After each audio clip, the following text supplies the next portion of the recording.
Hello friends, कैसे हैं आप लोग। आशा करते हैं कि आप सबों की सीटेट और रिपीटेट की तैयारी अच्छी चल रही होगी। आज मैं इस वीडियो में बात करूंगा हिंदी पेडागोजी से रिलेटेड। जैसा कि आप लोगों को पता है कि हिंदी का जो एग्ज़ाम होता है उसमें दो पार्ट होते हैं, एक तो पैसेज से होते हैं, दूसरा जो होता है पेडागोजी से होता है। पैसेज गद्य और पद पूछे जाते हैं 15 नंबर का, और दूसरी बात करते हैं पेडागोजी भी 15 नंबर का बात करते हैं। पेडागोजी भी 15 नंबर का पूछा जाता है। तो दोस्तों, आज हम इसी वीडियो में यह देखेंगे कि पेडागोजी का क्वेश्चन कहाँ से पकड़ में आता है, कहाँ से क्वेश्चन पूछा जाता है, और हम क्या पढ़ेंगे, क्या देखेंगे कि क्वेश्चन मुझे बन पाएगा और मेरा मार्क्स आ पाएगा। तो हम आशा करते हैं कि इस वीडियो को देखने के बाद आपको बहुत कुछ समझ में आएगी कि क्वेश्चन कैसे पूछा जाता है और आंसर क्या लगाना चाहिए, क्या रहेगा तो ज़्यादा सही होने की पॉसिबिलिटी आपको क्या होगी। ठीक है, जो भी चैनल पर नए हैं तो चैनल को सब्सक्राइब कर ले और बेल आइकन के बटन को दबा ले, ताकि कोई भी नई वीडियो से रिलेटेड या सीटेट से रिलेटेड कोई भी नई वीडियो का नोटिफिकेशन आपको मिलता रहेगा। देखिए, भाषा अधिगम से संबंधित तथ्य। तो सबसे पहले भाषा अधिगम, भाषा के सीखने से जो संबंधित तथ्य है, फैक्ट है, उसको देखेंगे। तो भाषा अधिगम औपचारिक शिक्षा के द्वारा किया जाता है। कहने का मतलब है भाषा का जो सीखने की प्रक्रिया होती है वो औपचारिक माध्यम से होती है। अब आगे देखते हैं, भाषा अधिगम विद्यालय से प्रारंभ होती है। भाषा अधिगम, भाषा जो सीखने की प्रक्रिया होती है विद्यालय से प्रारंभ होती है। अब आप कहेंगे कि सर, भाषा सीखने की प्रक्रिया तो घर से भी शुरू होती है, किसी न किसी भाषा में अपने घरों में बच्चे बात करते हैं। तो मैं यहाँ यह बता दूँ कि सीखने की जो प्रक्रिया होती है दो प्रकार की होती है, एक तो अनौपचारिक होती है, दूसरी औपचारिक होती है। अनौपचारिक यानी कि मातृभाषा का जो प्रयोग होता है घर में, टूटी फूटी लैंग्वेज यानी टूटी फूटी भाषा का प्रयोग किया जाता है, लेकिन मेनली भाषा अधिगम का जो माध्यम है वो औपचारिक शिक्षा है। दूसरा पॉइंट है, भाषा अधिगम विद्यालय से प्रारंभ होती है।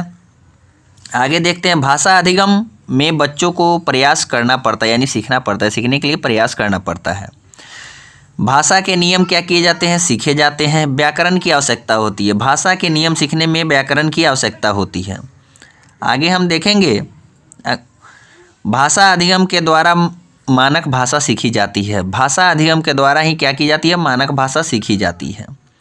आगे देखेंगे, भाषा अधिगम में शिक्षक विद्यालय पाठ्यक्रम पाठ्यपुस्तक, यहाँ पे कॉमा होगा, भाषा अधिगम में शिक्षक विद्यालय पाठ्यक्रम पाठ्यपुस्तकें शिक्षण पद्धति आदि की आवश्यकता रहती है। यानी भाषा सीखने में शिक्षक की आवश्यकता होती है, विद्यालय पाठ्यक्रम की आवश्यकता होती है, पाठ्यपुस्तकें की आवश्यकता होती है, शिक्षण पद्धति की आवश्यकता होती है। अब हम देखेंगे भाषा अधिगम से संबंधित कुछ मनोवैज्ञानिक के तथ्य है, जो कौन मनोवैज्ञानिक क्या बोले हैं उसके बारे में देखेंगे। सबसे पहले आते हैं पावलोव और स्किनर के अनुसार कि पावलोव और स्किनर ने क्या कहा था। तो देखिए, पावलोव और स्किनर के अनुसार यहाँ पे दिया गया है कि नकल व रटने से भाषा की क्षमता प्राप्त होती है। नकल करने से यानी कि अनुकरण के माध्यम से क्या सीख सकते हैं, भाषा को सीख सकते हैं, भाषा की क्षमता प्राप्त होती है।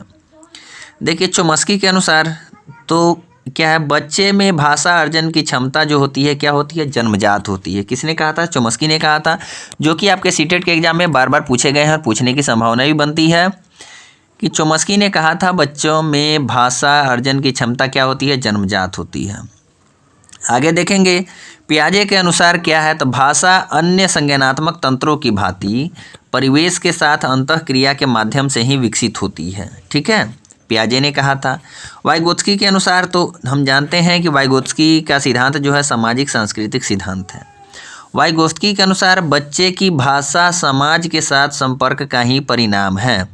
यानी कि वाइगोत्स्की के अनुसार भाषा जो होती है बच्चे के समाज के साथ संपर्क का ही परिणाम है।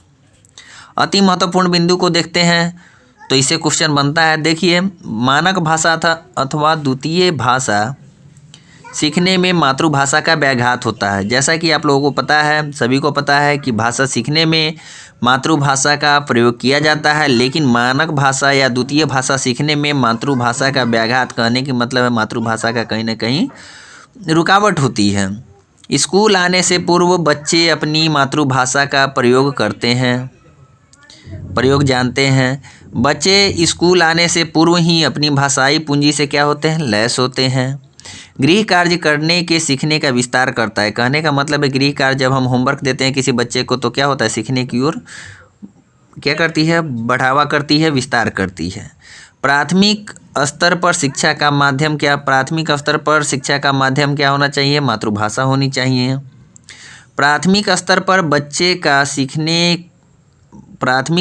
बच्चे को भाषा सिखाने का मुख्य उद्देश्य होता है कि बच्चा जीवन को विभिन्न परिस्थितियों में क्या कर सके, भाषा का प्रयोग कर सके या कर पाए। कक्षा में बच्चे की मातृभाषा का सदैव सम्मान करनी चाहिए। कक्षा में भाषा की विविधता संसाधन के रूप में कार्य करती है। क्या करती है, कक्षा में भाषा की विविधता संसाधन के रूप में कार्य करती है, न कि बाधा के रूप में। ऑप्शन आपको दिया रहेगा बाधा के रूप में, संसाधन के रूप में, तो क्या होगा, संसाधन के रूप में कार्य करती है। आगे देखेंगे, बच्चे को भाषा प्रयोग के अधिक से अधिक अवसर देने चाहिए या भाषा शिक्षण के लिए अति आवश्यक है, थोड़ा सा अधूरा है। तो यहाँ देखेंगे बच्चे को भाषा प्रयोग के अधिक से अधिक अवसर देने चाहिए, भाषा शिक्षण के लिए अति आवश्यक शिक्षण विधि का प्रयोग करना चाहिए। तो फ्रेंड्स यहाँ हम देखेंगे कि भाषा शिक्षण से संबंधित एक चैप्टर आपका कंप्लीट हो गया। अब इससे रिलेटेड प्रश्न को देखेंगे, उस पर आधारित प्रश्न को देखते हैं। शब्दों के अर्थ स्पष्ट करने की अपेक्षाकृत ज़्यादा बेहतर पद्धति है जो कि सीटेट 2012 में पूछा गया है। तो देखिए, पहला ऑप्शन है शिक्षण द्वारा स्वयं अर्थ स्पष्ट करना, वाक्य प्रयोग द्वारा बच्चों को अर्थ का अनुमान लगाने का अवसर देना, तीसरा है शब्दकोश देखना, चौथा है शब्दों की व्याख्या करना। तो यहाँ पे ज़्यादा सूटेबल आंसर वाक्य प्रयोग द्वारा बच्चों को अर्थ का अनुमान लगाने का अवसर देना, क्योंकि अवसर देना है तो ये आपका सही हो जाएगा, राइट हो जाएगा 2। चलिए अगला क्वेश्चन में देखते हैं। भाषा तब सबसे सहज और प्रभावी रूप से सीखी जाती है जब, देखते रहिएगा यहाँ पे, भाषा तब सबसे सहज और प्रभावी रूप से सीखी जाती है जब भाषा के नियम कंठस्थ कराया जाए। तो कंठस्थ करवाएंगे नहीं।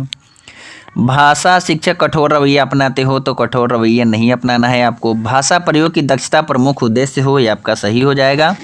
चौथा देखते हैं, भाषा की पाठ्य पुस्तक में अधिक से अधिक पाठों का समावेश हो। तो अधिक से अधिक पाठों का समावेश नहीं करना है, क्या करना है, भाषा प्रयोग की दक्षता प्रमुख उद्देश्य हो। 3 नंबर आपका राइट आंसर हो जाएगा। देखिए, भाषा अर्जन, तो भाषा अर्जन क्या होता है, शिक्षक की आवश्यकता उपस्थिति की मांग करता है, ये नहीं होगा। भाषा की कक्षा में ही संभव है, ये भी कोई ज़रूरी नहीं है। सहज स्वाभाविक होता है, प्रयासपूर्ण होता है।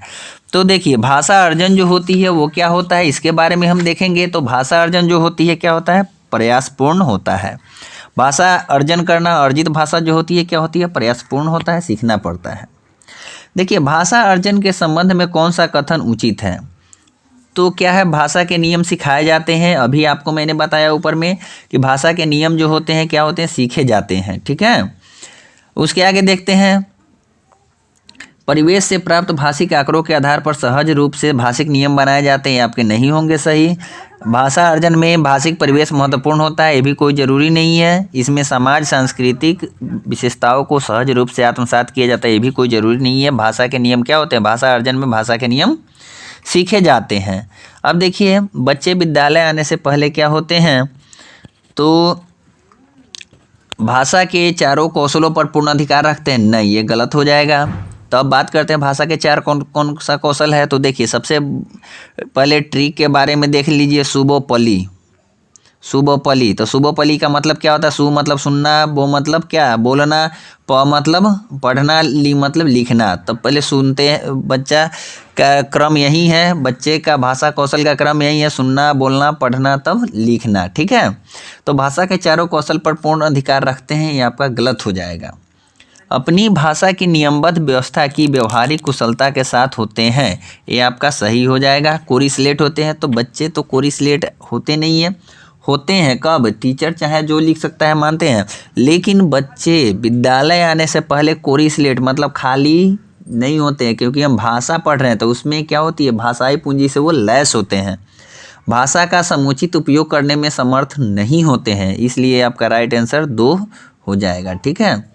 आगे देखिए, प्राथमिक स्तर पर भाषा शिक्षण की प्राथमिकता होनी चाहिए, क्या होनी चाहिए उसको देखिए। केवल बोलकर पढ़ने की क्षमता का विकास हो, ये आपका नहीं होगा। कविता और कहानी के द्वारा केवल श्रवण कौशल का विकास करना, ये भी नहीं होगा। बच्चों की रचनात्मकता और मौलिकता को पोषित करना, आपका ये राइट आंसर 3 हो जाएगा, क्योंकि बच्चों की रचनात्मकता और मौलिकता को क्या करेंगे, पोषित करेंगे, बढ़ावा देंगे। बच्चों की चित्रांकन क्षमता का विकास करना, ओनली चित्रांकन क्षमता के विकास करने से भाषा शिक्षण नहीं चलेगी। अब आगे देखिए, भाषा सीखने का अर्थ उस भाषा की, खाली स्थान सीखना भी है, क्योंकि भाषा किसी भी डैश का अभिन्न हिस्सा होती है। तो इसका क्या आंसर होगा, ऐतिहासिकता, इतिहास, ये आपको कदापि नहीं होगा। दूसरा है संस्कृति, संस्कृति ये हो सकता है। फिर आगे देखते हैं, बारीकी व्याकरण ये नहीं होगा, नियमबद्धता व्याकरण ये नहीं होगा। आपका ये राइट आंसर 2 हो जाएगा। भाषा सीखने का अर्थ उस भाषा की संस्कृति भी सीखना है, क्योंकि भाषा किसी भी संस्कृति का क्या है, अभिन्न हिस्सा होती है। भाषा अर्जन में बच्चे भाषा को क्या करते हैं, भाषा अर्जन में बच्चे भाषा को सहज और स्वाभाविक रूप से सीखते हैं। इसका राइट आंसर 1 हो जाएगा।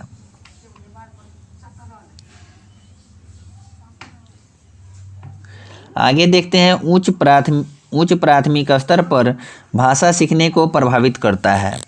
तो देखिए, उच्च प्राथमिक स्तर पर भाषा सीखने को प्रभावित करता है क्या, तो बच्चों द्वारा किया जाने वाला सुलेख, शिक्षक का भाषा शिक्षण संबंधी रवैया, शिक्षक द्वारा ली गई लिखित परीक्षा, भाषा संबंधी गृह कार्य।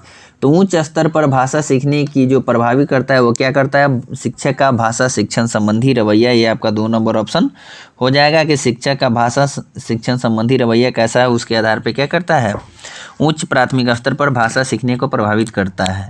तो आई होप आप लोगों को यह वीडियो पसंद आया होगा। तो अपने दोस्तों के पास शेयर करना ना भूले वीडियो को, क्योंकि आप वीडियो को जितना भी शेयर करेंगे, लाइक करेंगे, तो मेरी भी मनोबल बढ़ेगी और इस तरह का वीडियो मैं आपके सामने लेकर आऊँगा। अगर वीडियो से संबंधित कोई भी समस्या हो, प्रॉब्लम हो, तो आप कमेंट सेक्शन में बेहिचक कमेंट करें। आपकी समस्या का समाधान यथासंभव किया जाएगा। जो भी चैनल पर नए हैं तो चैनल को सब्सक्राइब कर ले और बगल में बेल आइकन को दबा ले, ताकि कोई भी नई वीडियो का नोटिफिकेशन आपको मिलता रहे।